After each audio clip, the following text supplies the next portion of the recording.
Good evening, Facebook world, Spotify world, iHeartRadio, Google Podcasts, Apple Podcasts, Pandora, Amazon Music, Twitter, Facebook, all you guys. Thanks for tuning in tonight. We're going to have a lot of fun, and don't stray away because it's a little bit different show. And we're still going to have some comic stuff at the end of it, but I'm bringing on my good friend, Christian Basil, and we're going to talk about some Who stuff and some Whoavans and some fun stuff that has to do with that.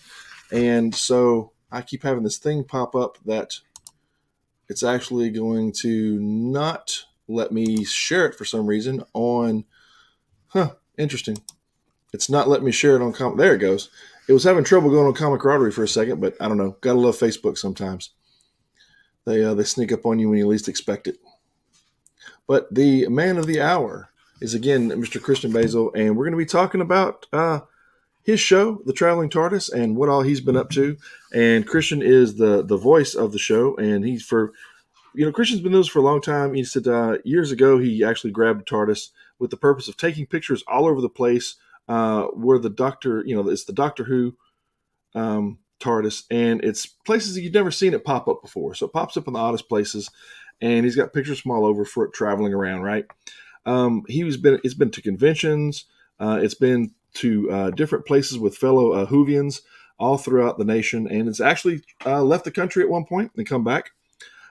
He is basically world renowned for his knowledge about Doctor Who and the different Whos. He's been on Who panels and different, talked about all kind of stuff about the show.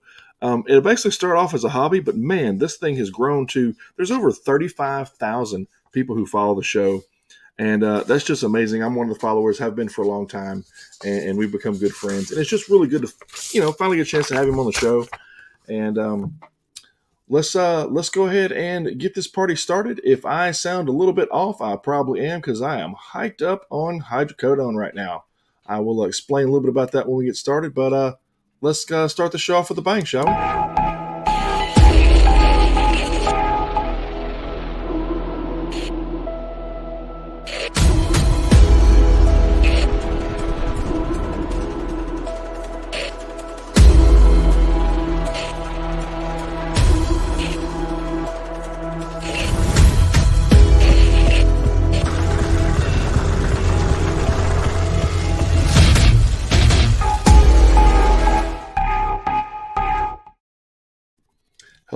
Hello.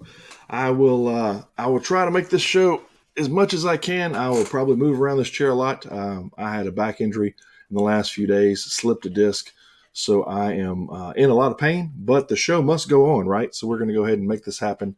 And without further ado, let me bring on our man of the hour. And Mike's having a little bit of audio trouble, so we'll see if he'll check back in, but... No, Mike's not having audio trouble. I have exterminated him. I am taking over this podcast. You are totally hosed tonight. That's about how it goes, man. That's about how it goes. Bring us your drugs. They are very tasty. We are feeling run down. We get killed by the doctor all the time. Oh man, I saw a string of doctors these past few days, so I am happy to talk to some more. So you know where you find them, so I can exterminate them. Oh man, that's the best. I needed that today. Who are you people? He's taking count of every one of you right now, and he knows where you live, so he's coming after you. That's how that works. I know where you're sleeping. I know where you're awake. That was stupid for a while. I was looking at one of those the other day in the comic book shop, and it wasn't the right size. Like they had didn't have this, some really small ones, but they just didn't have any ones that hadn't had like that size. So, and they didn't have a TARDIS either. I was so disappointed. I was trying to buy a TARDIS before the show, but they didn't have one of those either. So I was like, man, mine's is asleep right now. So, how is Florida these days? Are you how you guys making out over there? They're doing okay. For whatever reason, the last couple of days, if you're watching this on just live, we had like a storm warning. It was just like, tornado warning. Yeah. And if you ever see those memes where it's just They're kind of true. It's like 5 o'clock. You see this tropical lush picture of like an island paradise, and then 5:10 it looks like Valhalla has just opened up. 5:20 that storm is back on, and that first original picture is that. So that's kind of Florida. This week it's just been a little bit weird.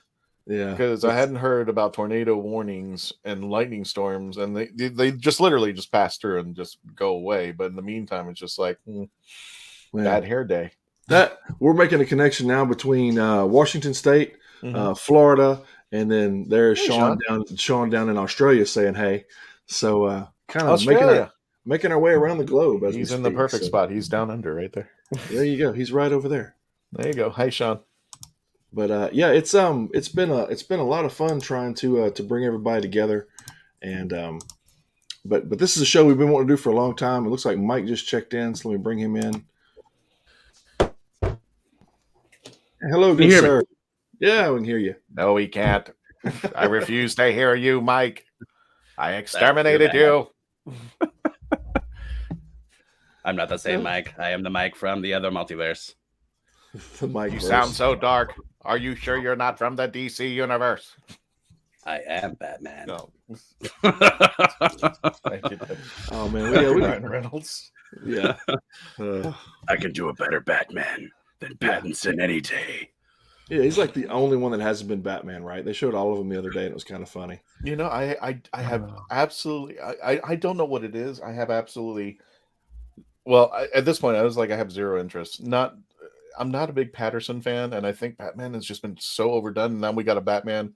We got what is it? Michael Keaton coming back as Batman. Yes. Yeah, they just pushed that back till 2023. Yeah, the question is now is who hasn't played Batman? Exactly.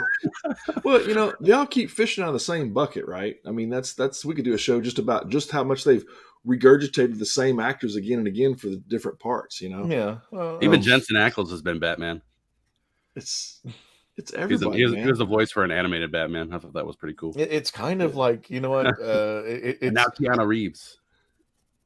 It's kind of like, yeah, it's kind of like, hey, guys, we got to can we just slow it down a little bit? Yeah, can we a couple of years off? Just a saturation, not bad. It's this one this time though. To me, this film is a lot like The Watchmen. It's shot that same kind of way. It's got the same kind of feel. The action flows the same way. So if you carry over your like for The Watchmen and use that as some gusto to go see it, it's worth it. Plus the car is worth seeing. I'm a big car guy, of course, but they didn't show enough of it to me. They showed just a little bit. It was like Ghostbusters. It just takes a lot out for me to go out nowadays. And it's just like, I mean, even post-COVID, I was just like, the last movie that I think I saw was Ghostbusters Afterlife because I really, really wanted to see it. Yeah. After everything that happened, I really, really wanted to see what was going on with Jason, what Jason was going to pull off. And then before that was Deadpool 2. I was like, I don't even remember a movie that I legitimately said you have to come to the theater to watch me now. Now, did you kind of feel what I felt kind of in Ghostbusters? My wife did the same way. We kind of were like, with all the technology they have now, we wanted more ghost busting in Ghostbusters. I mean, it was a great story. It connected a lot of dots. It closed a lot of loops. That kind of sense. Beautiful nuance ending. Yeah, and it was very nostalgic. I mean, it really brought you back. You felt like you were in the original shows. But I was like, man, they could fight some more. There should be some more ghosts. I do get the feel that it was really, really slow, but they were trying to character develop. Yes, and it was. I mean, you're starting over, and you're expecting, the old crew to be back there, and that's the hard part. They didn't come until the very end. Yeah, and that was kind of First of all, I don't like it very that much a love letter. Well, I don't like it that people say the word fan service. I'm like that the whole terminology when some people say, "Well, that was just fan service." I'm like, isn't that what it's supposed to be? Right? Isn't that what a movie's supposed to do? It's supposed to make fans happy. And yeah, it was more passionate. I liked the characters in there. I liked podcast. I liked Egon's daughter, which name eludes me. I'm sorry. She did a great job. They did a great job. Yeah. But when I saw, I don't want to start this controversy, but I was like, I could not even watch the 2016 movie. I got into 5 minutes of it, and they cut it off and just said, "Wait, this looks like a paste and copy." Yeah, of the first one, only with 4 women, and it's just like it's just not kicking in. And then hearing what people had to say about it, I didn't even, I saw like clips on the internet, and I was just like, no. I just didn't think Hemsworth was the villain. They wanted him to be in that movie. I was waiting for the hammer to come out and be like, I'm just kidding. I'm still 4. They should have knocked out one of his eyes or something like that. Something made it a little bit more. Whoops. Whoops, we got that done. Now let's we'll jump right into a little bit more of Who stuff. And if you're just now tuning in, this is the show right here that we're talking about, Legends of the Traveling Tardis. It's a show I've followed for probably 2 or 3 years now, and that's $30 bucks I've ever spent on. There you go, man. That's one of those Fiverr kind of things that it's awesome how you can do that these days. But we're gonna I'm gonna walk through a couple of slides real quick. But if you tune into the show, if you haven't, you need to. There's all kind of again, if you love Doctor Who, you're going to love this show because it dives in really deep about a lot of things going on with the show. Christian has a lot of great guests on there talking about everything and what's going to happen. And, it just kind of talks out through what's going on, plots. Like this one talks about, back to that. That one looks like I'm on Vicodin. And Optimus Prime is in the bottom right-hand corner. That's Dave Chapman. He is Melanie is on the top upper right. She is one of my co-hosts, and I really couldn't do the show without her or Dave. They're basically my admin team. Dave runs the rathole.ca from Canada. Wow. So we get a Canadian perspective. Nice. Melanie, this is just a little thumbnail of the team. Melanie, who looks like she's ghosting out on the upper right-hand corner. She's been part of the show probably like from episode 5 on. I gotta check, but she's been the right-hand person to me, and without her, she's she's just been very supportive. Those two have been incredibly supportive. And in the bottom left-hand corner, welcome to the team, Melina. Melina is actually doing this is why I love when I say diversity. I love the diversity of thought, but Melina is in Puerto Rico. So if you want to see like a very diverse team, there you go. Puerto Rico, Canada, Florida. Nice. Florida.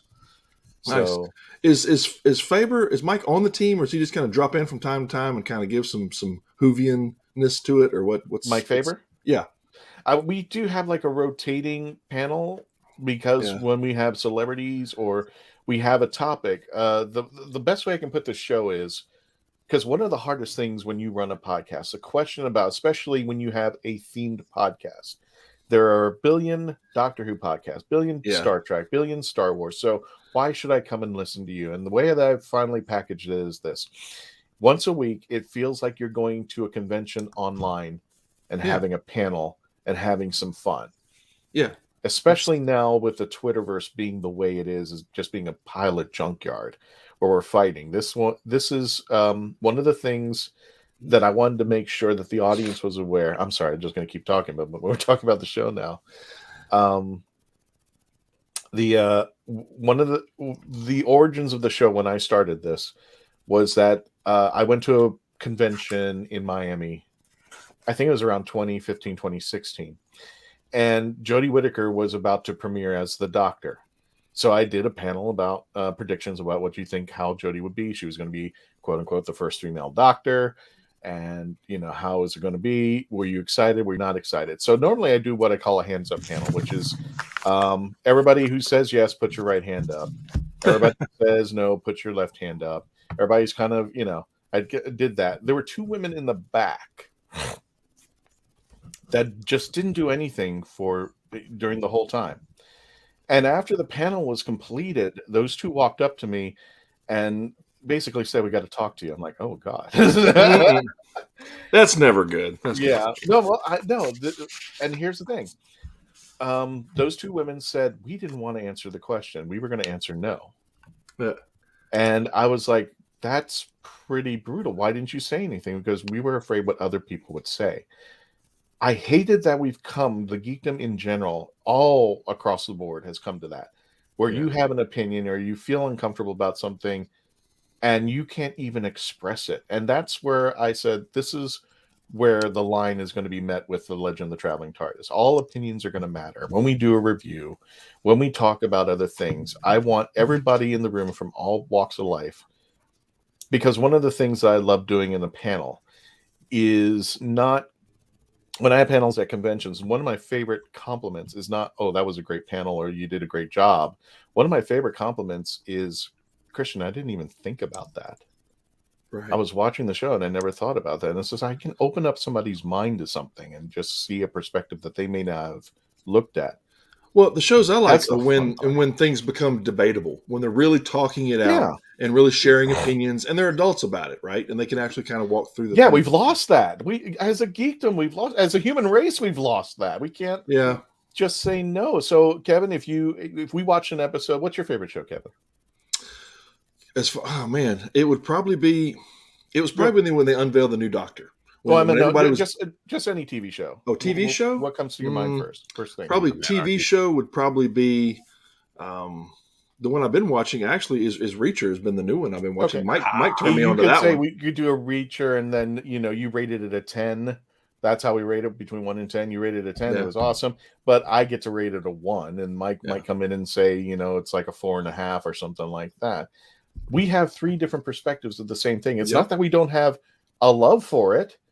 It's because what you saw, what I saw, and Mike saw were completely different things. But can we have a discussion about that without killing each other or taking it out on personally? And that's where I think the geekdom has gone awry. When they, and on a professional level, when they came out with the terminology, differing professional opinions, I was like, oh God, that's too much at that point. Do we really have to have a term for it? Exactly. We love to quantify everything with new words. Exactly. And like my wife and I talked about, everything went to hell in a handbasket when people quit whipping their kids. When you when you gave participation trophies for everything. When there was no ranking of anything, there was no pressure to be any better than what you were. There was no competition anymore. Everyone just took that out of it. I think it has a lot to do with COVID, though, because if you think about it, we used to do that, but I mean, a lot of people were distracted before COVID. But that was going on before COVID, Mike. That was COVID kind of like collapsed everybody's opinion inward, and everybody had to start thinking, and that's when everybody had too much time on their hands. Is what some of that was. Everybody, now granted, it was, if you put it back in the comic sense, it was the year of indies. I mean, there was a ton of great stuff that came out because creators were sitting home. Their day jobs were forcing them to stay home, and they were coming out with a lot of great material. But man, society, like to Christian's point, society just went like people forgot just basic things like hygiene. That was out the window. You've been to a convention, people forget hygiene a lot there. That's true.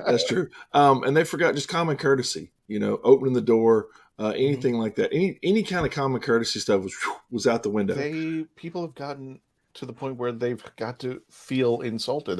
It's almost like, remember the good old days where people would have an issue, they would take a book from under their pillow, write in it, put it under the pillow, and that was the last thing we heard. Yeah, exactly. Today we put it on a Facebook page. Oh man. And then put it on a posting, and then you can't put anything out there sometimes without somebody being keyboard commando and having some absolute negative opinion about it. And it's not even something that's opinionated. You could just put out like a picture of your car or something. You worked in, you got a new car and you worked in your motor or something, and somebody will pick something apart on there. That's not the right hubcap on that particular model car, and and then go on for have a page worth of stuff about how much of an idiot you were to put the wrong hubcap on the wrong car. I mean, remember the good old days when we used to say that phrase, if you can't say something nice. Yes. Yeah. Well, there's a ton of stuff that people say that they would not tell you in a bar. So if they'll tell you online. Yeah, exactly. If they were standing directly in front of you, they would not say what they're saying. But they don't tell anything to anybody that you wouldn't say to your mom. I heard that exactly. Just play nice, people. Yeah, play nice. Yeah, and there's a lot of stuff going on out there with a lot of people, and it just it perpetuated, I think, a weirdness in general. It took everybody's whatever they had going on in their life and just magnified it times 10. Mm-hmm. If only we had a Tardis and a doctor who could take us to the source of that, so we could change it.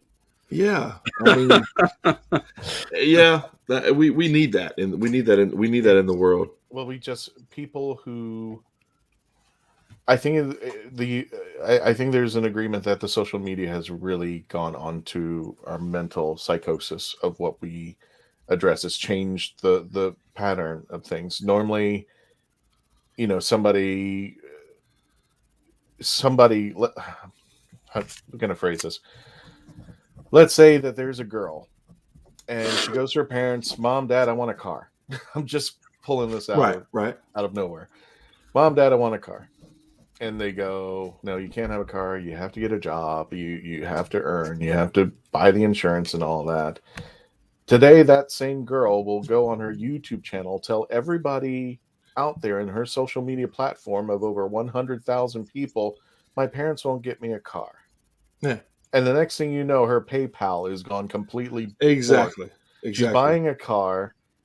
And she's it's like top of the line, $100,000 car.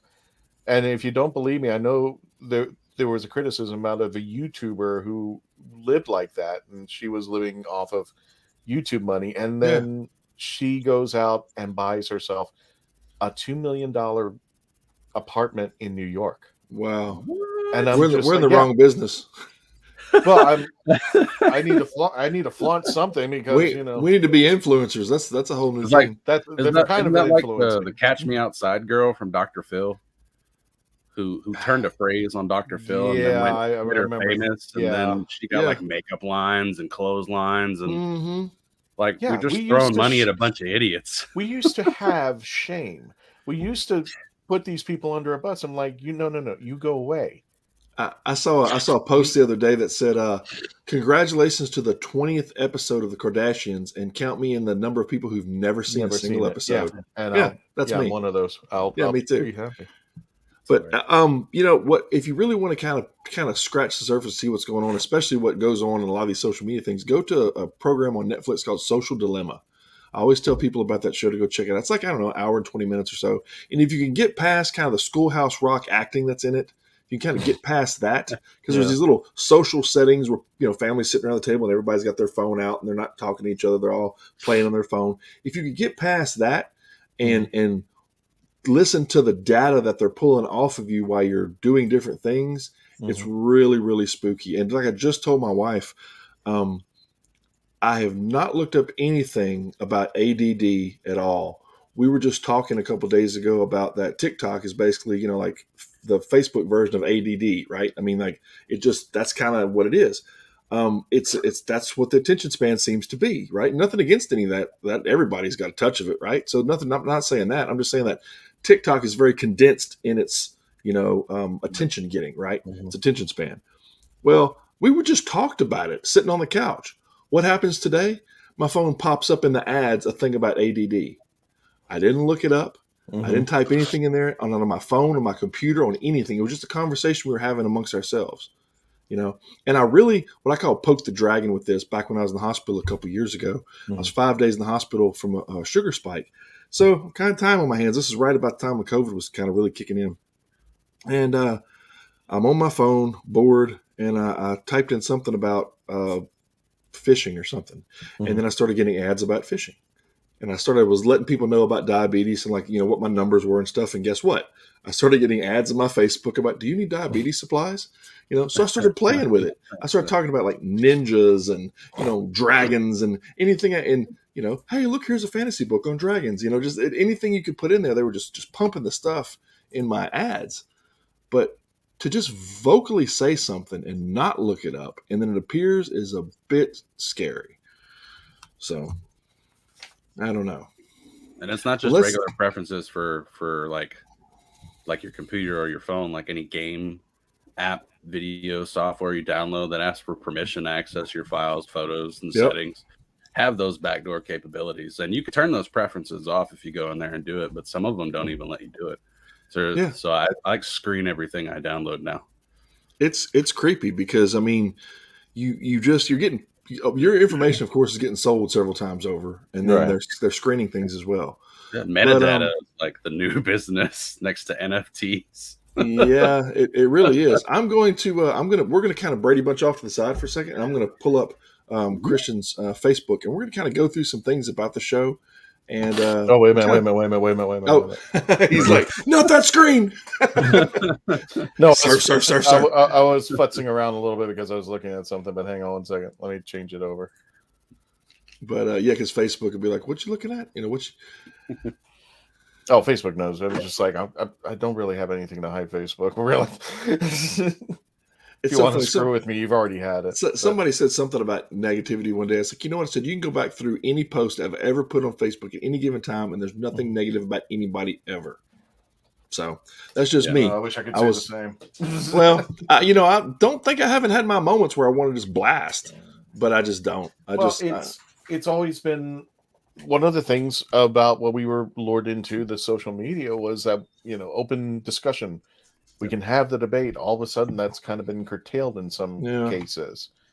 And I'm just like, what do they consider fake? Because right now, the line has been drawn of what people can say.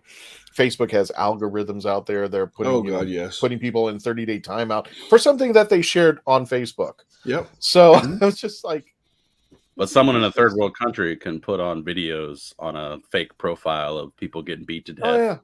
Yeah, and a whole bunch of other stuff. None of that stuff gets shut down. Oh yeah, you get the request from the sexy woman from Los Angeles, but all her friends are from Nigeria. Yeah. Well, so here's something spooky. Now, I got an invite for a friend request from someone, of course, I already was a friend with, and I was like, that's another one of those things. Well, he knew stuff off of what was already on the profile, right? So watch what you put in your profile out there. So he knew things about my friend's profile. So I called my buddy on the phone. I was like, hey, I know this isn't you, but you have been cloned, and this is a picture of what's going on. So he contacted Facebook, and Facebook said, well, that's not against our policies if you get cloned. That's nothing. That's just too bad. That's not. Yeah, I got my original count of I guess for 10 years was hacked, and now it's not there. And I've lost, a majority of those pictures and those memories and those friends. No. I mean, it was really hurtful, but I just picked up and started all over. And that's why I'm diversifying now on other platforms. So we got the Instagram, we got the Twitter, and I've been posting. When I post one picture, I post it across the board now. You have to, man. You have because, there it is. Oh, that looks familiar. We know that guy. Yeah. So that's actually on the Facebook awesome page. Appreciate that. Yeah. And you can go through our videos. Our most recent was, and like I said, we come up with topics that we normally take to panels, like who would you want to be, the doctor or the companion? And we had a lovely interview with Sophia Miles, who played Madame de Pompadour. That was the episode before that. And she just today, actually, coincidentally, she just is her birthday. Oh, cool. So I went on her Twitter and we reposted this. So happy birthday to Sophia Miles. Yeah. Happy birthday. There she is. Right there. And we've had other things like who should the doctor meet? We talked about, historical figures. These are just fun stuff that we, like I said, it's like going to a convention panel for Doctor Who on a weekly basis. Who deserves a spinoff? We were talking about people in Doctor Who romancing the TARDIS. This is around for our this was around for Valentine's Day, but this is just a thumbnail of things that we've done. And now, how is? Oh, by the way, you were wrong. Look at that number. Was it now? 55,000. 55,000. I was. Yeah, I pulled that. Off the other page. So no. It's I barely update the website, but that's me. And you see, I'd never understood these two split numbers. Because they're telling me to look at the follows, because that's the important one. And if that is the case, we're at 58,000. Right. Yeah, that's a weird math there. And it's just like, so what's the diff? So 58,000 is where we're at right now. We kind of jumped since we started doing the podcast, 3 years ago. We started the day before Jodie Whittaker became the doctor. And that was our first episode. We were discussing what we were expecting out of Jodie. that time. Now, who won the debate as far as like who would people rather be, the Doctor or the companion? Was there kind of an end to that? It was just, it was cerebral. We weren't tallying up or anything. We usually have like a group. Oh God, get him off. We have a group, and I can't see you, so you could be making faces at me right now. So, sometimes we will. The only time that I usually use a metric system is when we're reviewing something 1 through 10. Right. But for the most part, we really didn't have a competition. We were just coming up with ideas and we had a discussion, and we were challenging some ideas of like why you might be the companion, why you might be the Doctor, and letting people become very interactive, which is part of the deal as far as panels are concerned. I've seen a ton of your shows, but I haven't. Was there ever a show that led to who's the overall favorite Doctor? I mean, there's been a ton, but I mean, has there ever been a show that's kind of focused on that? I'm going to be honest. I really. Everybody does that, and I just like to me, it's overkill. Yeah. Leprechaun. It's kind of overkill because every once in a while, and this really, it's like taking 13 of your kids and telling me which one is the best one. Right. Well, and everybody likes different ones for different reasons. And the reason I ask that is because I like the fact that your show doesn't do the average everyday thing like that. They do, so much more. So that's why I've always been a fan of it. Yeah, let me show you what everybody wants to see. Hang on a second. I'll show you what everybody wants. Name the movie. This is what we call the Traveling Tardis and Friends. Yes. And I one day just got in here and it's just like, I can't, at one point I was like, I can't believe it. We got like Jack Hanna. Yeah.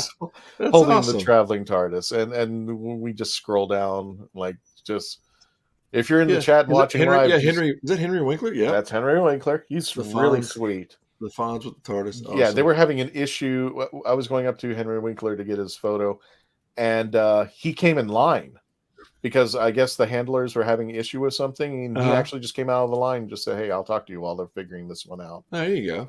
Gentlemen, just scream out if you see somebody that you like or are familiar with. But it's been a long. Oh, this one right here. I don't know if you can see me putting my hand over that. Yeah. The Capaldi eyes. Gotcha. I don't know where they are right now. Yeah.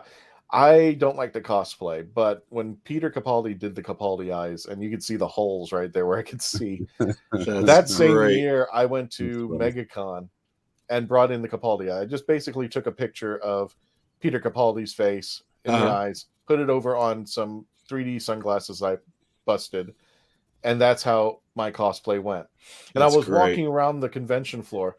Whovians loved it. They were loving this. They were like, "Oh my God, that is the funniest thing I've ever seen." If you weren't a Whovian, you were disturbed as hell by looking around like that. Well, now you'll know this because I don't know it off the top of my head, but who was in 2010-ish, who was the one that had just become the Doctor? I should have looked that up, but I'm trying to remember who was trying to, because I was at a convention in New Orleans, or as we say, New Orleans. And that's when I went to go. That was Matt Smith's time. There you go. It's Matt. Right. Because for you guys out there that don't know the volume of Whovians that are out there, it rivals most anything, because this was a convention, like I said, at New Orleans, and I went there to go see Stan Lee, and my kids wanted to go see. That's back when Walking Dead was kind of at its prime, and one of my sons was there to see Norman Reedus, and the other son was there to see the guy off Star Trek that like always ditches conventions. I'll think of his name in a second. And he didn't show, of course. That's the funny part about it. I mean, he ditched this convention too. The guy who ditches conventions. He's been on. He's Sheldon Cooper's arch nemesis. God, I'll think of the name in a second. I think Dave Tennant was the one till 2010. Matt Smith came on in 2011. Really? I actually just asked Google that question, and it gave me Matt Smith. So what happened at the convention was we were there to see Stan. So Stan comes out and everybody cheers. But when the new Doctor Who surfaced on the other side of the convention, the crowd went nuts. And it was just, I mean, there was TARDISes all over, and there was the robots all over that you could take pictures with, and it's amazing how far, again, like I said, for you guys I out there, still haven't hit the bottom yet, gentlemen. No. He started doing this as a hobby, and this hobby has turned into a following of, like I said, in the 50 plus thousand people. So I guess I'll give you some of my favorites right there. That just the way that should have ended.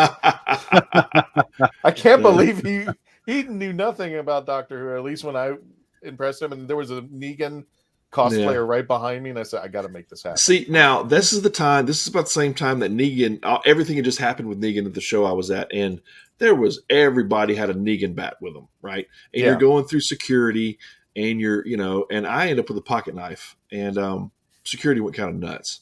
And I was like, look, it's not a family heirloom. I didn't get it from my grandfather. You can toss it in the trash. I was like, but there's like 800 bats behind me with barbed wire. Yeah. So, you might want to check those out first. But, oh, wow.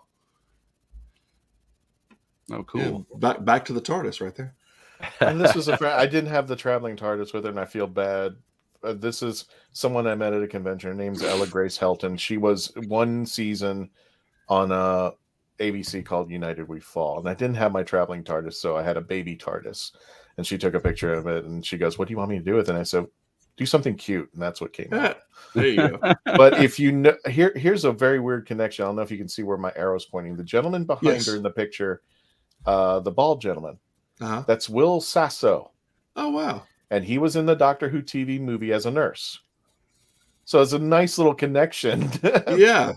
It's always 6 degrees of. About to say you took the words out of my mouth. 6 degrees of Doctor Who somewhere along the way. Barry Bostwick. That's hilarious. And insisted the underwear be next to the TARDIS. Santa himself. Nick. God, I love that guy. Sweet guy here, Jonathan Frakes. Wow. Not a big fan of Doctor Who. I don't think she is either. That's Bonnie something from Bonnie Wright. From the Harry Potter movies. Oh, we could be here all day. Oh, she is the sweetest thing. That's cool in the world. And she, American Horror Story, for people may not be familiar. I did not see the season she was in. Yeah. But I think I'm going to get this wrong. Jayoti Amji. Yeah, I think that's how you pronounce her name. I've seen the season. Yeah. Yeah, her handler was to her left. Okay. And originally, because she is. I was kind of worried because she insisted to pick it up. And I was like, this is really heavy. And she picked it up and goes, take a picture. I was like, okay. But isn't she like 35 or something? I mean, she's something like that. Just had this sweetest human being on the planet. And she was at, I think that was Spooky Empire. Okay. Of course, Gil Gerard. Yeah. Nice. Buck Rogers. Okay, here's a great That's story. A good one. Here's a great story about this one. At the convention, Peter Capaldi's there, and I get the picture. And what I normally do is, especially with the professional pictures, I hand them the TARDIS and walk away. I've always told people it's not about me. It's about this piece of metal, and I want that to be the showcase. I don't want to be anywhere near the pictures. So I give Peter the TARDIS and walk away. And he looks at me in disturbance. He's like, what do you want me to do with this? It's like, do what you do, what you're good at. Yeah, be spooky. Well, I didn't say anything. Just do what you want to do with it. Yeah, and that's what came out. That's crazy. And what I thought was funny, because there's a story behind this, and there's another picture about this. Because as I took the TARDIS and walked away, Peter got upset. He's going like, "You don't want a picture?" I'm just like, No. It's not about me. I just wanted this. This really means a lot to me. He grabs me, pulls me in. Oh, wow. And he insisted that they take another picture. Unbeknownst, Peter Capaldi's giving me a twofer. Nice. And demanding that the people take another picture of me, because he wanted me to have a picture with them. If I could give a big compliment to Peter Capaldi, he is a big fan of the fans. Nice. It's amazing. It's amazing how so many people are. Like, I got a lot of respect for Norman Reedus, because at that convention, my son wanted to meet him, and he was so nice to my 10-year-old son at the time. Just hats off. I mean, that won me over. And I met him, I don't know, 6 or 7 times since then. and he acts like he knows me, but I mean, he'll step out of line and come to me in another line and talk for a little bit. But I guess I just have that common face. But that's another good one. Yeah, if you notice, the TARDIS it originally had blue paint, mm-hmm. and it started withering away. No, and the problem is there's no primer on the TARDIS, so every time I would repaint it, it would fall off. So it started looking really raggedy and stuff like that, as you can see in William Catt's hands. Yeah. And after a while, my wife goes, okay, we're going to put primer on it. She took it in the kitchen one day and started shaving all the paint off. Yeah, that's what really started the fight. That's what everybody would just say. That's exactly. What that's what really started. That's what really the Karate Kid's about. But we noticed something else, because if you took a picture of the traveling TARDIS, and you'll see this in the Halloween section, I can bring that up too.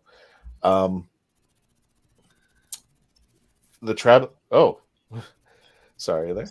The traveling TARDIS starts to silhouette. So if you look between, like, if you see in the far left, this gentleman right here, the bald gentleman on the left, where the paint's still in there.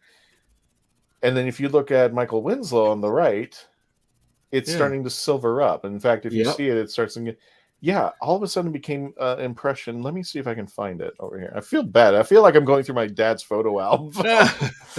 No, I mean, that's the whole point of the show. I mean, that's the cool thing about that. It's traveled all over. And and it's just, I just look back and I'm just like, I can't even believe who. See, this is a retrospect, right? This is kind of like, we get to do a retrospect of your show, Yeah. Oh, this was the fun one.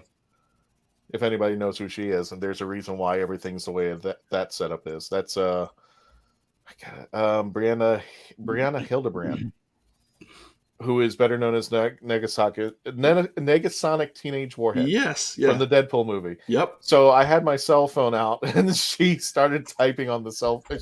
She started pretending like, she's like, oh yeah, make sure you hashtag it. Exactly. So she did that picture for me. Pirates of the Caribbean, Kevin McNally. Nice. He was also in Doctor Who twice. He was back though. He was back in like the Tom Baker days though, wasn't he? It's been a while. Colin Baker, he was in one episode. He was in the first episode of Colin Baker when he regenerated. But there was a Tom Baker too, wasn't there? There was Tom and Colin. Yeah, Tom was 4 and Colin was 6. Yeah. See, that's when I started watching it. Was when Tom was on. That's when I first started watching as a child. There you go. Of course, Back to the Future had to be in there somewhere. Oh, it had to be. So that is, it's been everywhere. I'm not trying to sound ego, but my God, I'm like, Jesus, look how many people have been in there. I know it's an astounding thing. Like I said, that's what I tell people when I talk about, because we always share, y'all show out, you guys share our show out, and we share your show out, right. And it's just awesome to see, the people that have grown. I mean, that's as far as the site has grown, and just the number of people that follow it, and like you said, the panels are cool. They're it's awesome to to bring that up and to be able to discuss things. And do you I mean, I know you don't like playing favorites, but is there ever been a show that really stands out in your mind that has kind of been your favorite panel topic show? Is there one that jumps out for you? The interviews have really you mean, was there like an episode of our show? Right. Is there a show that kind of... Yeah, it's like, I hate to be the one. I kind of like the latter shows because I don't want to disrespect what we've done in the past. But that was stuff in our infancy. In fact, when we started, we were an audio show. Strictly audio for 30 minutes. Right.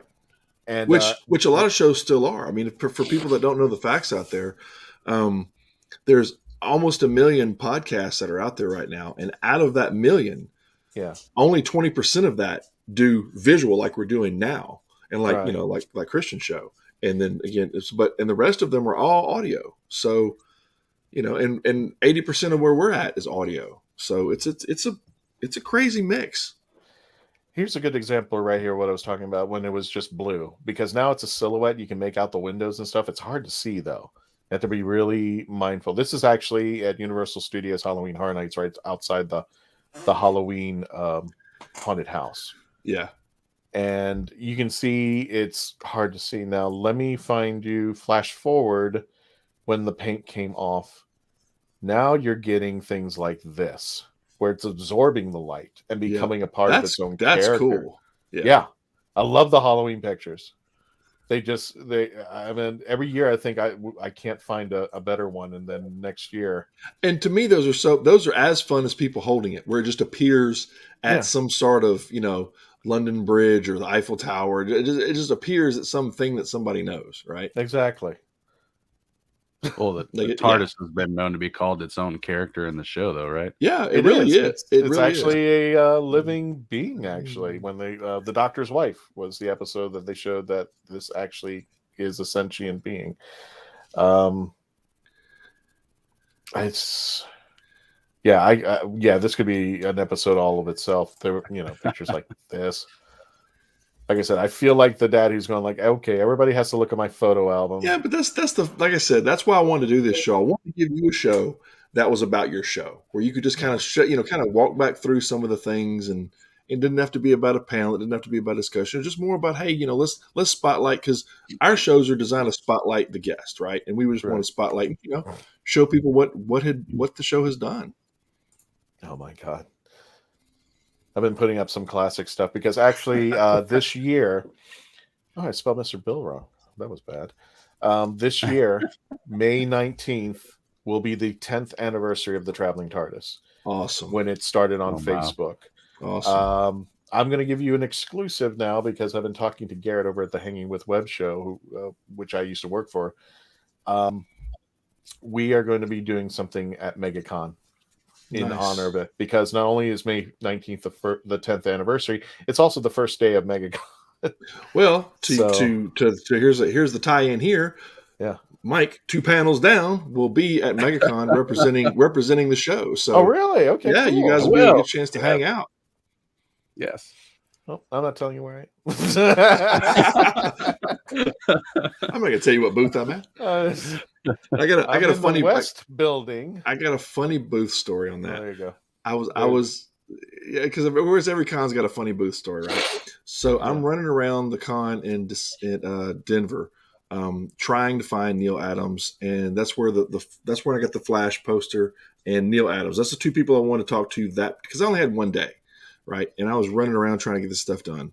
Tons of people. This was pre-COVID, right? This is all just when you couldn't. It's like Mardi Gras, right? The whole crowd moves as one group. When you can't, it's horrible. And so I stopped a guy that's got the all black shirt on like I have now, but has, of course, the classic puff Batman logo. When Michael Keaton came out with Batman, that's the shirt he had on. Mm-hmm. So I stopped him and I said, "Hey, man, have you seen?" I said, "I know he's on Artist Alley, but how far down in Artist Alley? You kind of expect the bat symbol to be shining out of his booth." But I was like, "Do you know where he's at?" He's like, "Who?" I said, "Neil Adams." He's like, "Who's that?" I said, "Man, you're wearing the shirt. You know what? Never mind. I hope you have a safe drive home. Watch traffic. It's kind of rough out there. Just I hope you make it home safely." And I was like, "Oh my God." I asked some information people at the information desk, and they're like looking through the brochure. Who's that? Where is he? No clue. No history of anything. So yeah, that's one of my famous, nobody knew who Neil Adams was, but I did find his booth. It was a corner booth, of course, and it was huge. It engulfed, the whole side, but that's a good one. This is a cosplayer. Harley Quinn Arts. Yes. Yep. Kind of one of the more sexier versions. We had done a. She was on the show back when we had done the show again with Hanging with Web. Our group and Hanging with Web came together when MegaCon went down during COVID. We placed on the convention that went out there that was electronic, and it was one of the first electronic conventions. And it did. We went on for 55 hours straight, and we had cosplay, and we had panels, and we had all kind of stuff. And we just passed the signal back and forth between all of us to stay live for 55 hours. And I think it was 110,000 hits in 55 hours. It was crazy. Yeah. But yeah, when we needed to sleep, we would put on like, Stan Lee's last panel or something that just kind of, something to keep playing. But that was a crazy event. And there were times I was just creating memes. I was just having some fun out there. Well, yeah, that's what it's all about. I mean, it's just, it's fun when it's something that makes people think, right? Like you said, when it's like in a movie setting, or if it's something that kind of, or if it kind of is kind of off to the side and kind of blends in and you don't quite see it at first. I don't know if you can figure this one out. If you know classic Who and Walking Dead, this all makes sense. Yep. But there's just an episode of Doctor Who called Terminus. Yeah. Trust me, you don't want to go there. No, you don't. Which I've been to the area where all that was shot, but it was it's like an old factory. Like you can't even. It's like in downtown Atlanta, I think it was. Yeah. Now a lot of it's shot about 45 miles south of Atlanta, and the whole little town. What's funny is everybody knows the episode they were in. Like there's like a little plaque on the wall that says this candy store was in episode 101 and in 55. They know exactly what happened in that same town. Flashdance, the original Flashdance was shot. Fried Green Tomatoes. Texas Chainsaw Massacre. It was like different story. I think I passed that house in Idaho one day, but there's like, I don't know, 5 or 10 different places. There's these placards on the concrete with each movie that had been shot in this little town. Around Atlanta, that's a real draw for. I think I just changed the rating to PG with this woman right here. Yeah, you'd have to kind of adjust that a bit. There you go. Tardis was on hard times, man. Yeah, exactly. Oh, I love the bot in the background. Which one? The one you can see the robot in the background, like if you're the one with Michael Myers and Jason. Oh, this one. Yeah, that's a fan fiction waiting to happen, and the TARDIS made it all possible. Yeah. You know who that mask is of, right? The Michael Myers mask. You know who that is? William the mask Shatner. itself. Yeah, I just thought that was hilarious. I learned that for the first time on the movies that made us. That it was a Shatner mask that was painted. It was a Shatner mask, and I think. Oh, here we go. Speaking of Negan. I don't know if you can read that. Let's see. We'll bring it up real quick. Nice. Isn't that a horrible diss? There you go. That was a good one. Tell Negan don't come to Reacher. Yeah, exactly. This is just the Halloween stuff. I haven't gone to. Oh, there we go. Yeah, there it is. I don't know. I hate my new phone. I used to be able to do some really cool stuff like this. And now my new phone won't let me. So I got to figure out or send it to a friend and just say, "Can you do that?" Right. And here you go. I think you can appreciate this one. Yep, I saw it out of the corner of my eye. I think I got in trouble for that one. You probably Facebook jailed on that one. Could be. I think Golden Corral didn't appreciate. No, they probably didn't. It probably wasn't sanctioned by Golden Corral. Whatever. Not many of them left out there anyway. No. Actually, they're making a comeback. There's a good old Ghostbusters right there. Which one did you like? The Ghostbusters car that was off to the left. There you go. Yep. Oh, nice. And it used to be able to fade and do some really cool stuff on my old phone. The new phone won't let me. Huh. Used to make it cartoonish, like this one right here. I can make it like a cartoon and give it a little more impression, and it doesn't go like that. Yeah. And on the iPhone, the apps that you could use now, they make you all pay for them. All the free stuff is crap. Sucks. I want my old stuff back. And I have my old stuff back. I got some new stuff here. That one was just a couple. That's great. I love that one. There's a reason not to go to church. There you go. They had a Universal. They have a little place where they have like a museum / shopping area, and they had all the Universal monsters, and it was like, oh my god, I gotta take advantage of these things. I gotta get them. So there they were. I'm going there this year too. Halloween Horror Nights? Universal. Or just Universal in general. Yeah. We got to make our way over there.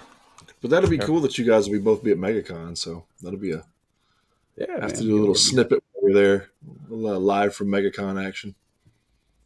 I just bring my own TARDIS. BYOT, man, bring your own TARDIS. Bring your own TARDIS, yeah. So that's all. I'm sure there's going to be a lot more.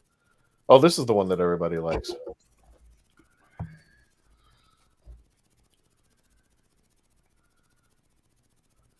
Such a classic episode of Clue. I love Clue. I'll eventually talk about Doctor Who one day in this show. But yeah, we're celebrating 10 years of that thing just going around and just having a good time. And I tell people, I remember yonks ago, the first time I did this, I was like begging cosplayers out there going like, can you just hold my TARDIS and take a picture? And that's how it all started. And then later on, I would go to the conventions. Now the cosplayers are asking, "Where's my TARDIS?" Yeah, where's your TARDIS? They only bother saying hi. Yeah, they just say, "Where's my TARDIS?" See that's almost a cool T-shirt. Where's my TARDIS? That's a hashtag waiting to happen.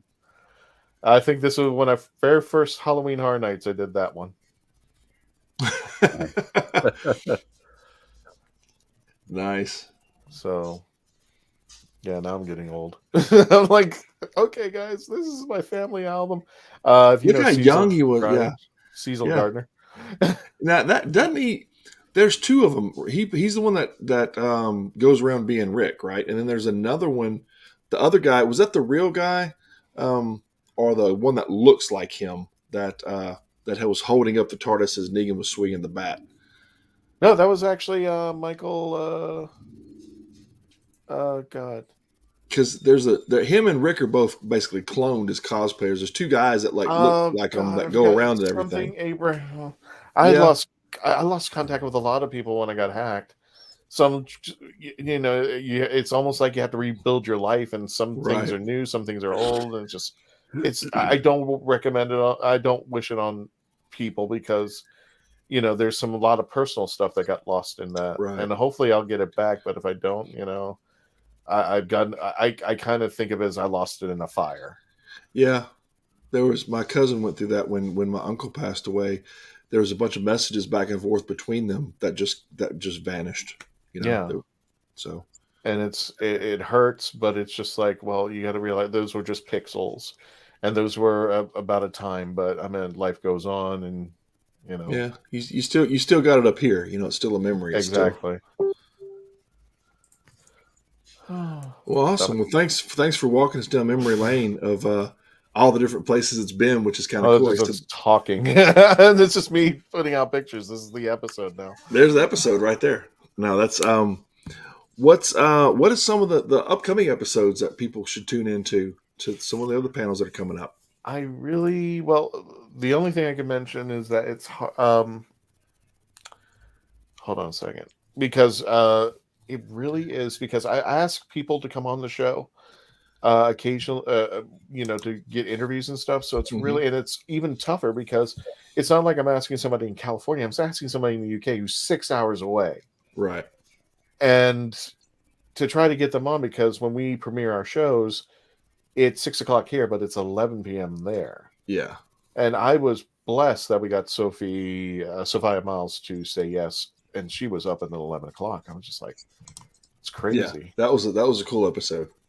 That was a very fun episode. And there were it was just like, it's one of those Murphy's Law came in, but it did the right things at the right time. Oh, there's always something. We joke about that all the time about being live, because I like the live aspect, like the Johnny Carson stuff when stuff can go wrong. And, sometimes the dogs hear a fire truck or something goes bad here. There's always something in every episode that goes haywire. So that's part of the fun of it, man. It's part of the, we hardly ever edit a show. The only time we really edit anything is when people drop an F-bomb, we'll pluck those out. And because of all the different places where we're at as far as platforms, and some platforms will not allow that. I think YouTube, you get one F-bomb and then that's it. Yeah, so we really got to be cautious about that. So we screen it for that. But other than that, what you see is what you get. We're just hanging out and talking comics and talking Who and talking toys, and we're fixing to start an episode talking about video games. my wife got me an Atari 2600 for Christmas, so I've been a kid again. I mean, the whole office is basically, if you took me and as a 10-year-old just splattered it as far as my memories, that's what the office is. That's what the studio is. But now when the Atari is in here, that kind of completed. That was the completer right there. That made it. Mm-hmm. I don't think there's not a Doctor Who video game. Is there? No, there's the Doctor Who board game, but There's I don't been think a couple. There's actually actually a video game. There's Okay. actually a game app, and I'm sorry, I'm doing this from memory. I'm not much of a gamer. I just remember that they had a game with the 11th Doctors, and a lot of people didn't praise it. Lego. I'm like Lego. Okay. Lego Dimensions. Lego Dimensions had Doctor Who in it. Okay. If you really wanted something like that, I remember the commercials. With it was like, I think it was Peter Venkman, Doc Brown, and the Doctor, and they were being cordial to each other, but their vehicles were trying to go in the same direction. Yeah. And then all of a sudden they ran into each other and exploded. And of course, a fourth Doctor showed up. It was Dr. Harley Quinn, because she is a doctor. And she goes, "Oh, look at all those." So she said something off the wall, but it's like, "Oh, there are all these doctors." And I think it was called the Doctor commercial or something. Oh, like that. Lord. Yeah. So yeah, the one of them was a narrative choice game. Had a lot of cool graphics and stuff in it. That's I was watching playthroughs. I'm like, I couldn't even play this game if I want, and I'm a fan.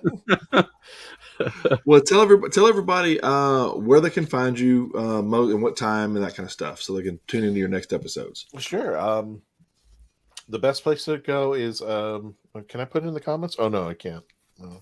Well, you can put it. I'm so used to my StreamYard that I can manipulate things. Well, if you throw it in the private chat, I can throw it across the bottom. I'll do that. We can do that, and I'll just run across as a trailer across the bottom. No, that's what people. I tell people. Navigating StreamYard is like sometimes like landing a plane. I mean, you have all this stuff going on, and you're trying to, But you get those emails about the updates and you ignore them, and then you finally find out, because I have my other two co-hosts, and goes, "Christian, you could do this." I'm like, "When did you know that?" And you go, "Like 3 episodes ago." I love the new radio feature, the music that comes on that you can play. I heard about that. I haven't done that. Yeah, it's. I'm worried about copyrights. That's the thing. Well, I don't. Yeah, I mean, if they're putting it in there, I mean, you can. But you know how they are. They'll throw something in there, and I did something for some. I did something. I borrowed some music from one. I think it was TikTok, and then I threw that same video into YouTube. And YouTube goes, "Nope." I'm like, if you ever need some completely royalty-free music, hit me up, because we have a vault of just ridiculous amount of royalty-free stuff. And if we don't have it, we can play it. We can make it. Like, I'll play real quick. I'm just going to play a little. I'm looking for somebody to make a new theme song. We're trying. I got your guy. Morgan can knock it out of the park. I'm going to play something real quick. This is and it's going to, of course, numb our mics for a second, but it's going to this is Morgan playing in the background as Jimi Hendrix. So check this out.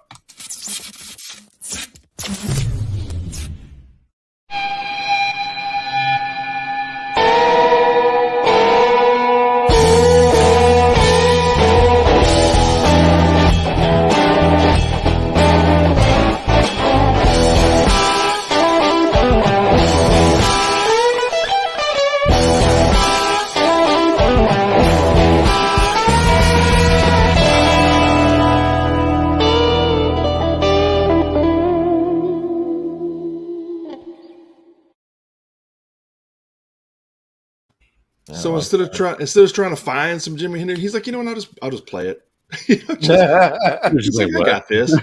When we have him on the show, he's got a whole collection of guitars behind him, and he's just like, I can rip that out. So he has a lot of stuff like on the things you wouldn't suspect. Like, you don't know who comes up with the music for like these crime scene shows. Little music they play in the background. He's got all that stuff out there. He puts all that together.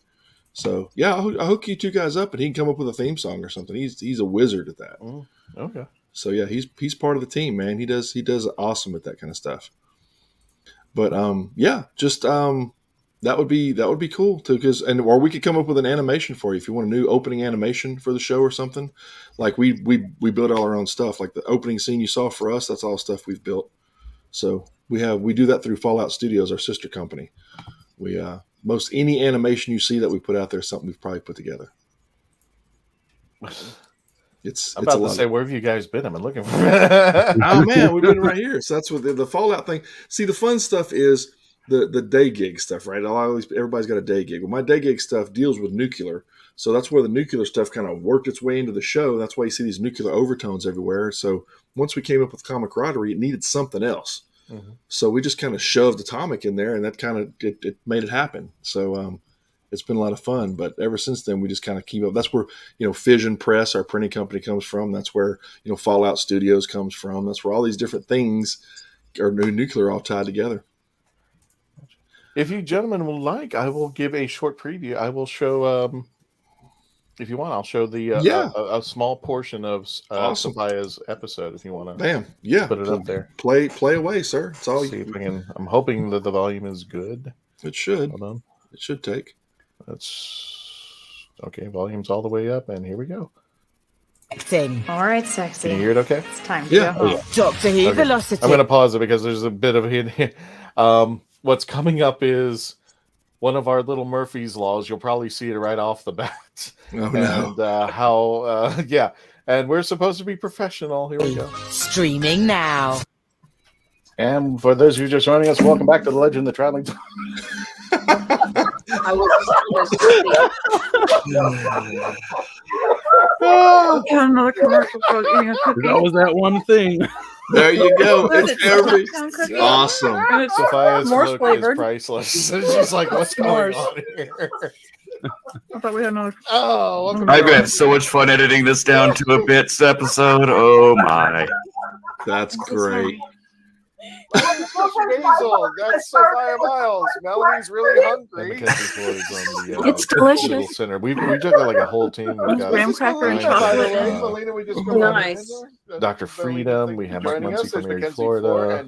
Mark Feber from I know we got ESO Network. James Install from Geek Radio America. We just have like a team that they just rotate out. My name is Melina. I'm a big admirer. Give it a little bit more of a fun thrill. Puerto Rico, so hi. And people actually go like, is so and so going to be on this episode? Yeah, I meaning do that have one of these a question. folks are going to be on because everybody wants Melanie on because she's kind of.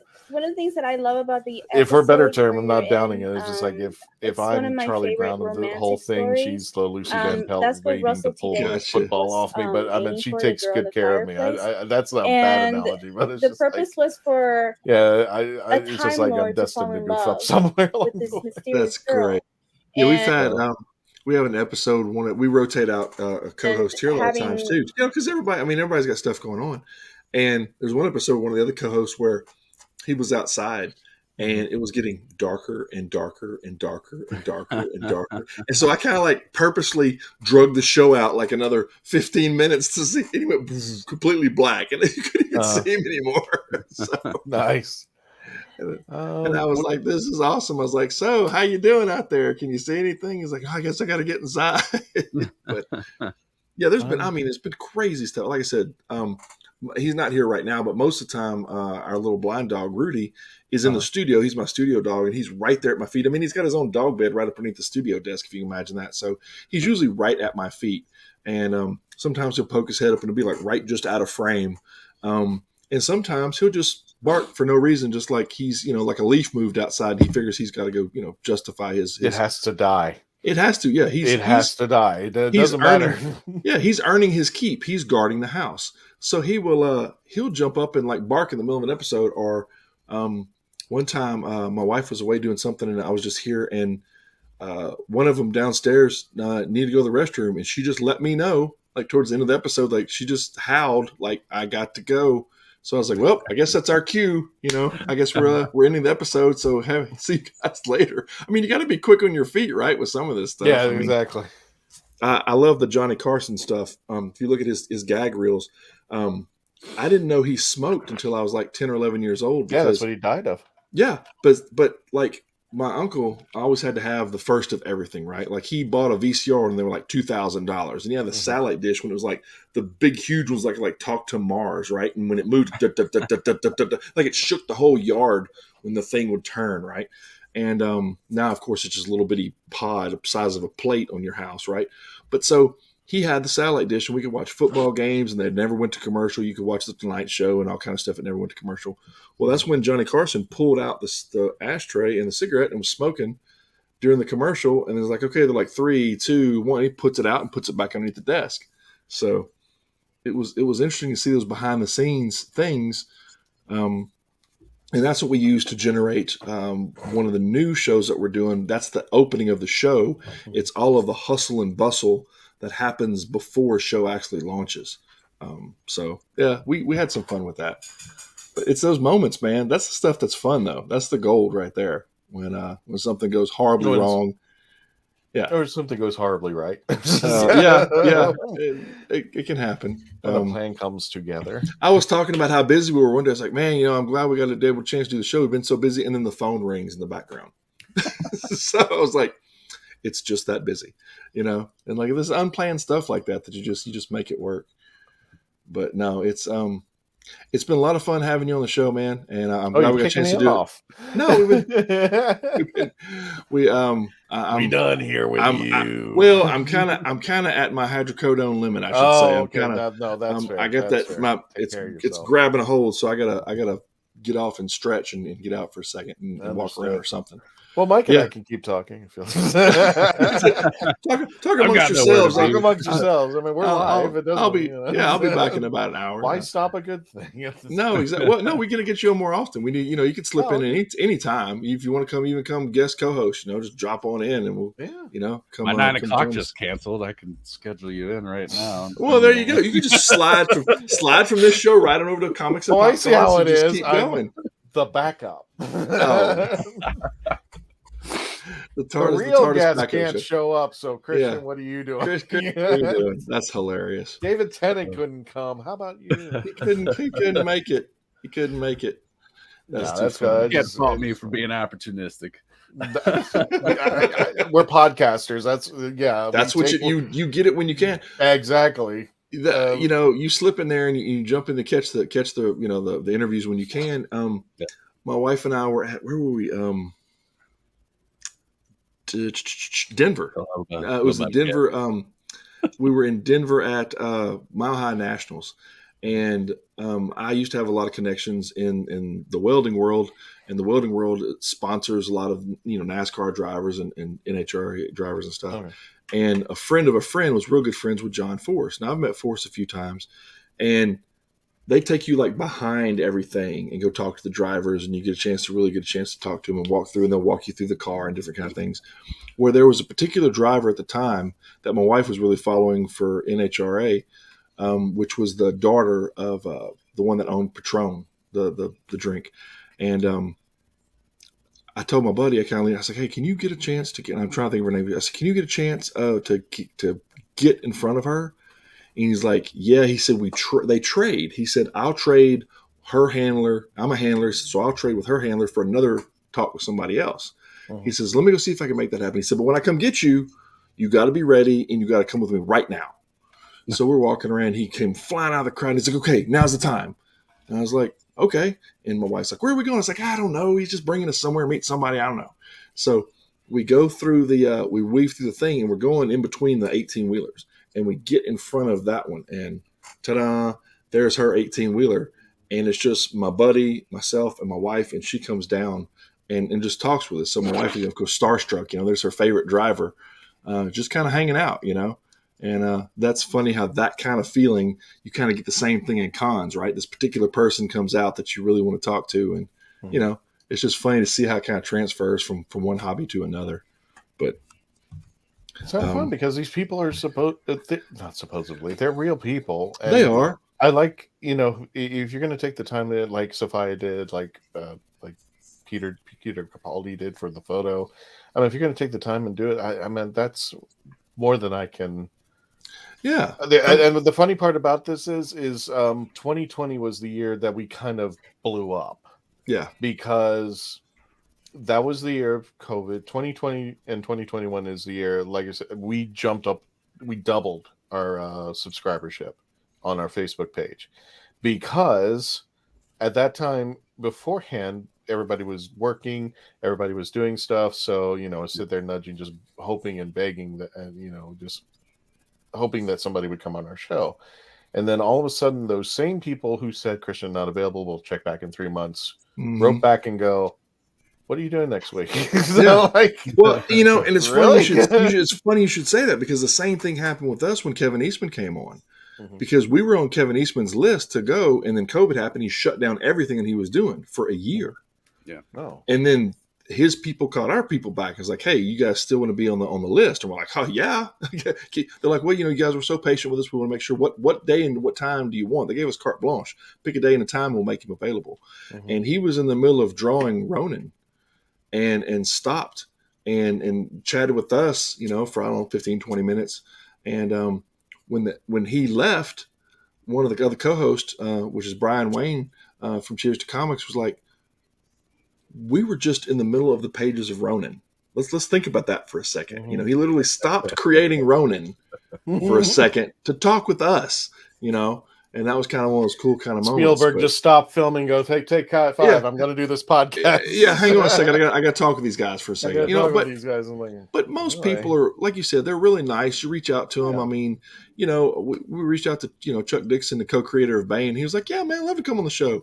And we chat, to this day. And that's the fun stuff is those people are approachable, right? They like talking to people. They like being on the show.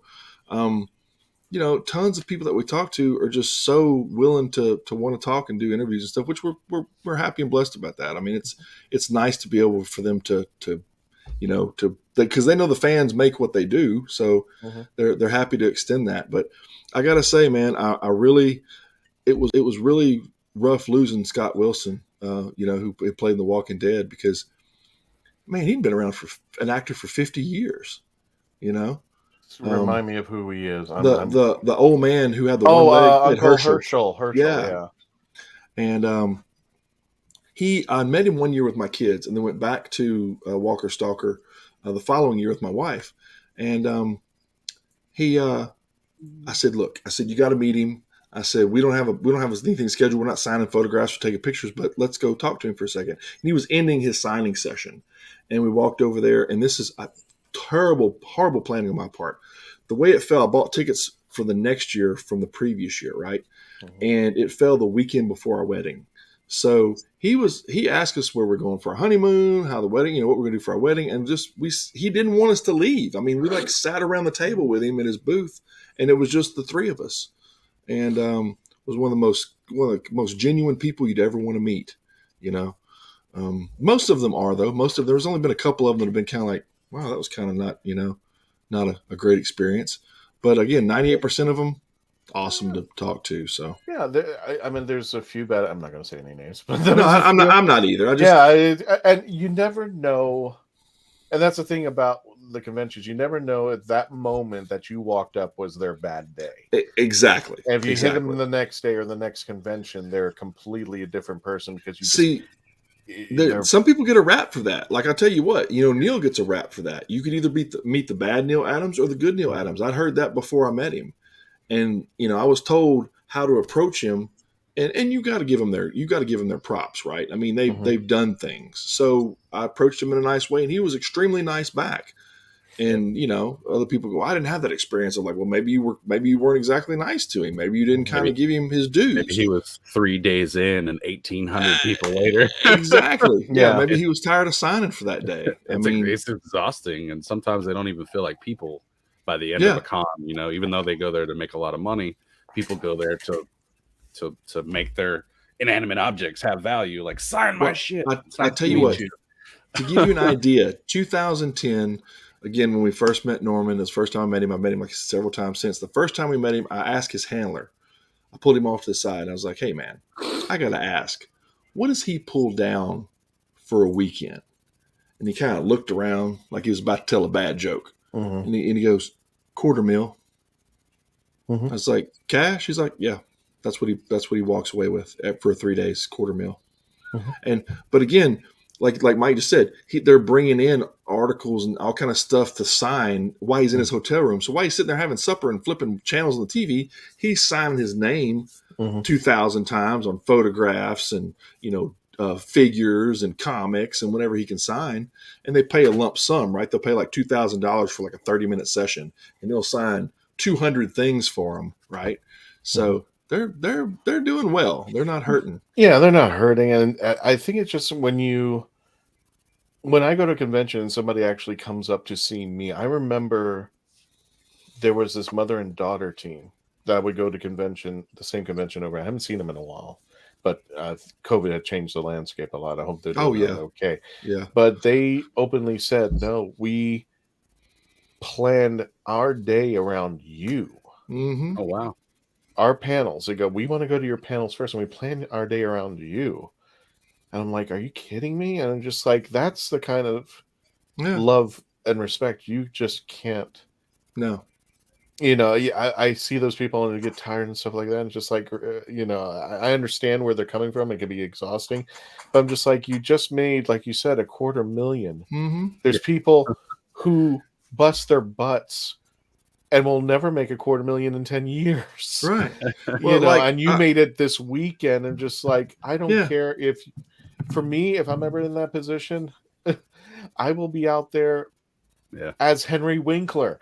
I'm like, I will walk the line. I will come out there and just dude, no matter what happens, I'm not starving and my house is not going anywhere. Well, I tell you, like Sam Jones.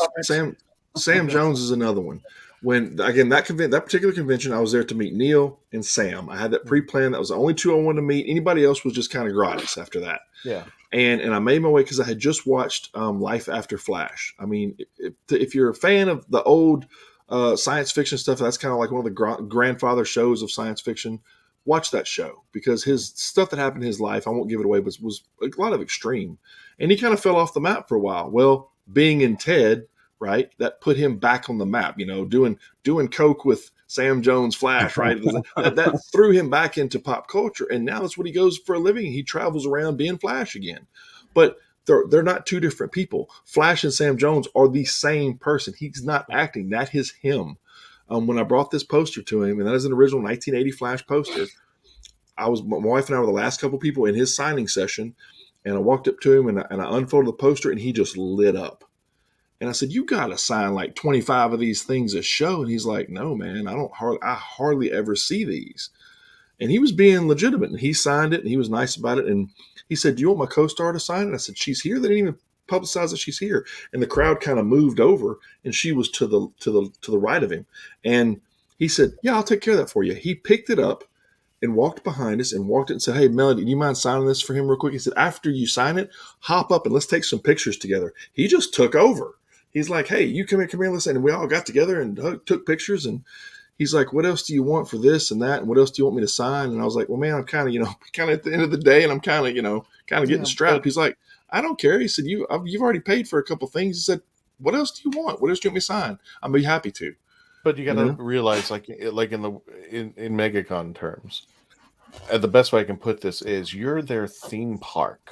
Oh yeah, they bought the tickets. They took time off work. They saved up their money. They got the hotel. They possibly got a rental car Ubering around.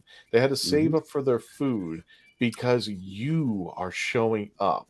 Yeah. And the least you can do, even if it's not even the sincerest thing, or you're having just the worst day, put a smile on and remind those people why they like you to begin with. That just Will Wheaton. That's the name I couldn't think of a while ago. Will Wheaton is the one that never doesn't show up, right, for conference. And that's the one my son went to go see in New Orleans. When you said that, it finally sparked. And Will Wheaton, of course, didn't show up for this one either. So he but $1,500 is what I'm paying to go to MegaCon this year. Yeah. And what we were worried about as a group, as a comic society, we're all talking amongst ourselves. We were worried about when the conventions came back that they would try to jam too many of them together, back to back. That's what they did. And that's horrible because then the fans can't afford to go. Like roadies, they can't travel the con circuit. Yeah, exactly. It was just like, well, they want to be the first. It was like here with the theme parks. It was Disney they were trying to be the first theme park to open up, even though they were trying to work together. It was COVID. They wanted to take ground. I think Universal beat everybody. They were going, we're opening up. Yeah. And, they were trying to be the first, but yeah, like you said, Mike, you're spending $800 and it's a vacation practically. Right. And this, you're going to spend more money than you probably, can handle on this. And then hopefully you don't feel like you just got on a 5-second roller coaster ride. Well, the only thing I'm not really keen about on the new way things are, and I know it's COVID rules and I hate to even go back to that, but some of the pictures I've seen with people, like, used to you could get together with the co-star and they'd like lean on your shoulder, they'd put their arm around you. Mm-hmm. Now they're like, you're standing 3 foot apart and you're like, hey, Well, now they got the plexiglass thing. Oh, that's horrible. God, it's even worse. Because if the flash goes off, then you can see the glass. It's like the scene in Indiana Jones when he's face to face with a cobra and you can see the glass and you're like, really? Yeah. I think you're going to see that go away. I hope so. I don't know how it's going to be in a month and a half, and I want to see you, Mike, troublemaker. But it's yeah.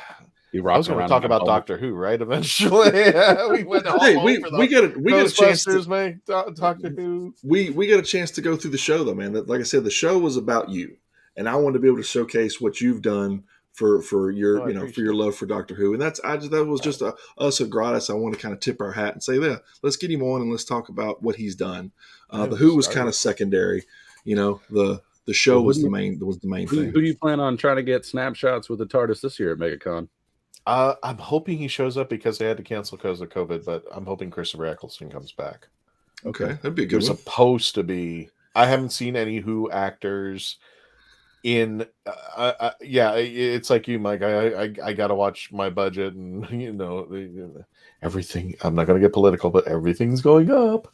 It's just like, that tank of gas that used to get you across the street is now a mortgage. One of the most. On a personal side, one of the most commented posts I've ever had in Facebook ever is when I was like, "Hey, what's the gas price in your neighborhood?" It's just like out of the 3,000 friends, like everybody's putting their gas prices, and it's just crazy. What's that Boom said over where he stays at in the UK? It's $10. $10 a gallon. He said, I think I win. It's like, hands down. In America, we'd be in the next civil war if we had gas prices that high. I live in Mississippi. I have a friend who's moving here to Florida, and she goes, "What's this about Publix?" And I said, "Do you really want to know?" And I go, "Okay." So I typed in the following. I said, I have a friend who's moving here to Florida. Can anybody tell me their favorite item, store brand item from Publix? From the fried chicken to the carrot cake to the bakery to people were coming up with stuff. I was going like, I hadn't even thought they made that. So I was like, and I turned to her and I said, "Yeah, look at my phone. Publix is a thing." And it's just like, is it really that? Yeah. It's a religious experience. My friend Shelly said that they sell sandwiches or Subways at Publix. It's the chicken parmesan. I have yet to try it, and I'm going to break down and do it. But I just like everybody. That was the thing that came up the most with fried chicken and the bakery.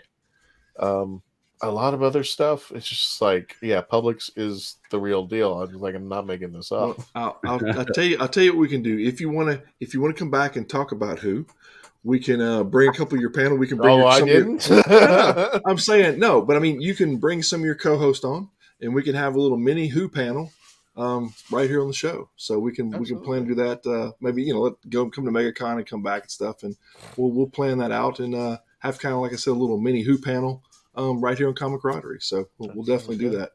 But like I said, main thing today was to tip our hat to you, and I appreciate you coming on, sharing some time with us, and going through your photo album, man. That was awesome to see all the different places. Like I said, I feel like the old man who's like, "Okay, everybody, come around. You're not going to the bathroom until you see this. You got to see this picture." Yeah, But I'm hoping it was a little more entertaining than Dad's old photo album. No, it was great. We just had that experience with Melanie's grandfather, breaking out the photo album and seeing, like, and hearing all the stories, man. That's what makes it, is to see the shot, like you said, this happened this time, this happened this time. This shot was set up, and this is what he did after. That's the fun stuff, man. I think it's taken a life on its own, that little blue box. And it was just like, I particularly bought, the way that I started is I goofed them on Disney, and just like, I hope we never forget one thing. It all started with a blue metal box. No, I'm sorry. It's all started with a purchase on Amazon. And I got a die-cast TARDIS. I got that intentionally because I said if I really had another, a type, I said that thing would have been busted. I would have like 10 different versions of that busted TARDIS, and I'm like busting and breaking them. And if you notice that there was one point, I don't have it on me. I don't have the bottom. Oh, wow. The bottom fell out. And now the doctors are signing it. The only reason why I won't get the picture, but if you look through it, I actually took it to SeaWorld. And if anybody knows about SeaWorld, there's the pearl divers. Yep. And I convinced one of the pearl divers to say, could you just take this underwater with you? That's awesome. And she was happy. She went down into the water with it, posed with it, took a picture, click, came back up. And of course, I didn't realize that the TARDIS filled with water. Oh, no. Adding weight inside the TARDIS, so when she pulled it out, the bottom fell. So see, it's like prop guys, right? Like the Dukes of Hazzard's car, like there was like 20 of them because they all got messed up. Kind of like you have like stunt TARDIS now. So you have one for the shot and one for the stunt. I was actually going to get 5 separate TARDISes, but I was encouraged not to, which kind of scares me because I give it to people to take places when I'm not. And it's just like there was a convention who said, "No, we just want your TARDIS." I'm like, no, I come with it. I don't know. Yeah. It's got to come back. It's just like, no, it's the TARDIS. And people go like, no, I don't want to. Everybody who told me, because I was going to get 4 or 5 of them, because somebody was actually going to cut me a good deal on making, what was it? What's the thing? I can't think of it. Where the computer makes it. Oh yeah, the 4D and 3D cutters and stuff. The virtual printer. No, they were going to make printer copies of it, and people were saying, no, we want the original. Oh.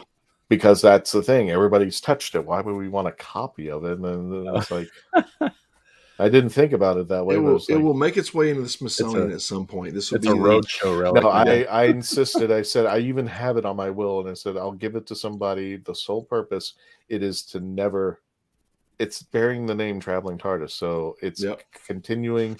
Even when I'm ashes, it will continue its legacy beyond me.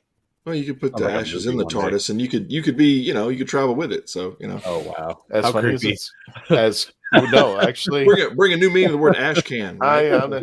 No, we have a friend named TR, and he was a very famous cosplayer in the area. He passed away a couple of years ago. I don't know if it was COVID or not, but I just remember he was a big fan of our show. And to hear that he passed was devastating. I wish I could show you a picture later on sometime. But TR bought a TARDIS as an urn. Oh, wow. So his ashes are in this TARDIS.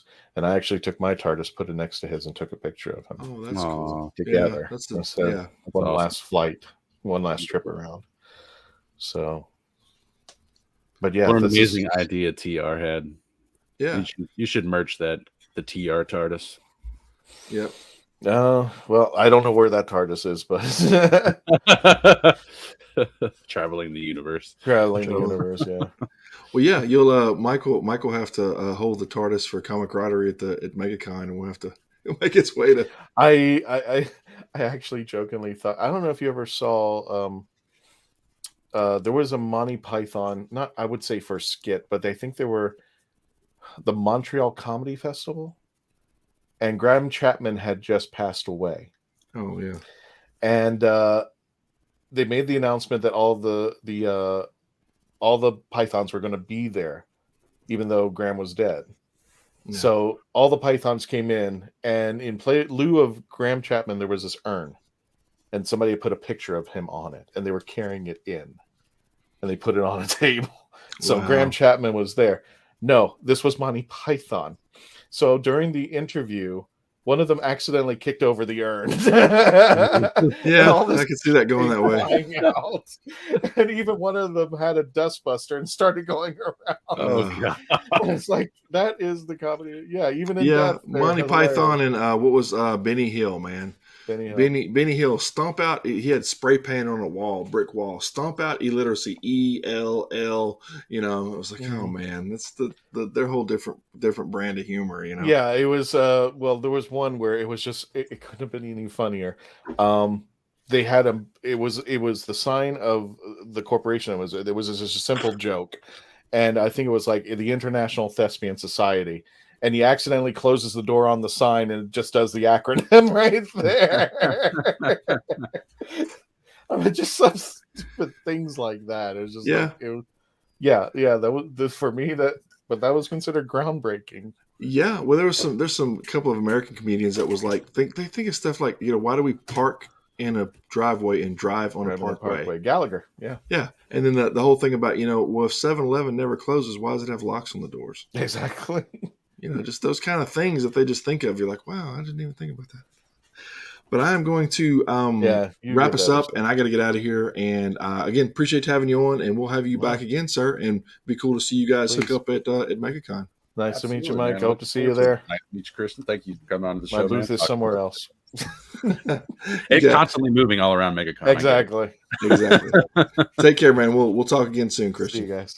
Bye. Always fun hanging out with Christian. I always love watching the show because, like I said, they have really diverse discussions on there, man. I mean, and like I said, not everybody agrees with somebody's particular opinion about a certain thing that happened in an episode, and they'll get really in depth about, no, I think it should have went this way, or this is what that director was trying to get at, or this is what they should have done, or you know, it's really, I mean, if you're, like I said, if you're a fan of Doctor Who, it's really worth watching because you get to a lot of the behind the scenes stuff. And again, it's been scrolling across the bottom while we've been talking, but go to YouTube and look up, you know, The Legend of the Traveling TARDIS. Again, 55,000 people can't be wrong, right? So you got to go check that out. We're probably going to go ahead and I'm just going to touch real briefly on a couple of things that's going on. A couple of posts. Yeah, we're going to do some previews real quick, and then I'm going to get out of here before I die a horrible death. What we have, I'll tell you the couple shows that we've got going on now, and then what's coming up. And the best way to sum that up, oh man, it's just chock or block. And where did it not? Let's see. There. I'm trying to see where. There's where I put it. Here's the best way to sum it up right here. Ink Studios is proud to announce that the countdown to the 75th crowdfunder has begun.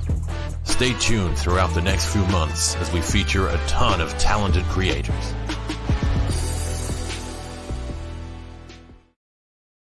So coming up on the 75th, man, that's just crazy.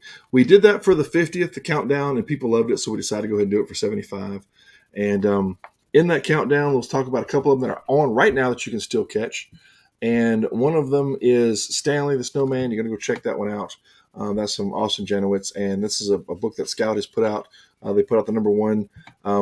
Instead of having to wait for the number two to come out, he went ahead and jumped on Kickstarter to be able to deliver that for you guys. So here's a little bit about Stanley the Snowman. Initiative. Yes. Operation Save the Holidays.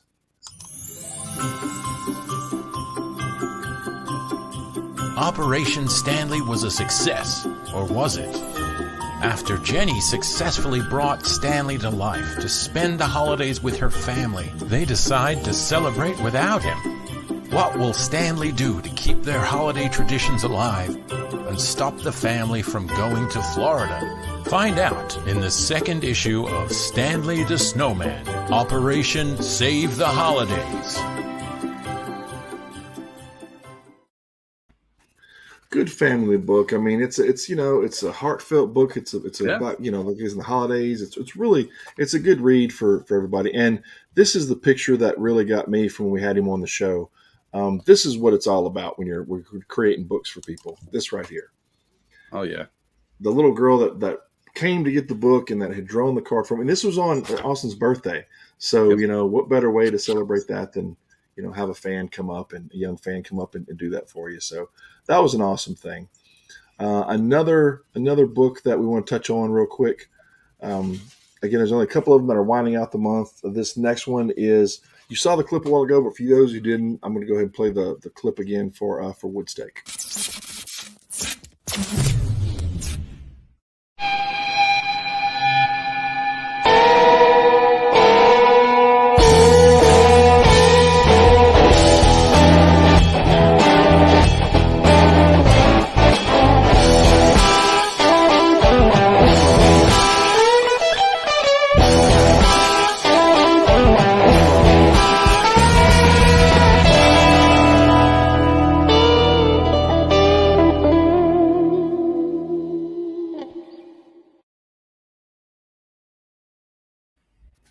And again, Woodstake is if a vampire descended upon Woodstock and was there for 3 days, and what could happen? What could happen there, right? So make sure you go over to inkedpub.com to check out any of these books that we're going to be talking about. Again, that's inkedpub.com. Again, your source for the best in crowdfunded comics. A couple of them I want to mention that are coming up.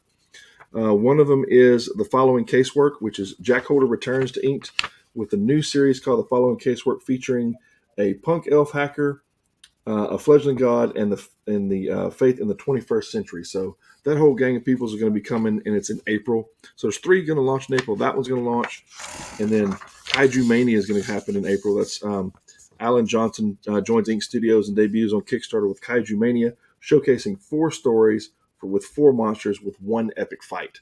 So you don't want to miss that. Kaiju's a hot topic right now. And then one of the things that we're actually going to be working on right after this show is trying to wrap up things to be able to launch Battle Grapple. And that is Michael Tanner, who is known for Junior Braves of the Apocalypse and the Orcs in Space. Both those were on Oni Press, if you remember those books. Big followings on both those books. He joins Ink Studios with Battle Grapple, and it's a galactic battle grappler struggling to find his place while he deals with the realities of a galactic politics falling out around him in a civil war that's going to ensue. So that's tying in the best of both worlds, right? War and wrestling. Who could go wrong there? So those 3 books are coming out. You don't want to miss those. So we're putting those things together. Those will be all launching shortly. Again, you just go to inkedpub.com to follow those. You'll see tons of press about each of those. And again, when you want to think of things, right, think Inked, swing by inked.marketing. Swing by, check us out, see what we can do, see if we can come up with a solution for you and bring your comic to market, man. That's we love what we do, and we have a lot of fun doing it, and meeting all kind of new creators and a lot of good stuff out there. Our very own Mike here is coming out with Wild Oni, and that book's going to be coming out here shortly as well. So we're happy to get these books out there, man. And so stay tuned next week, because if I survive and make it through this back thing into next week, we're going to have on Sean Timon, and he's going to be talking about coming in from Australia, and he's going to be talking about his book Origins. So Shane's got a really cool book coming together, and it's going to be a lot of fun. We always talk offline all the time, so good guy, and I'm happy to be able to bring his book to you. So be sure you pay attention to that next week. And if you like hanging out with us, and you like what you hear, and you want to come back for more, make sure you go right here. For more fun-filled episodes, come visit our website, www.comicrottery.com.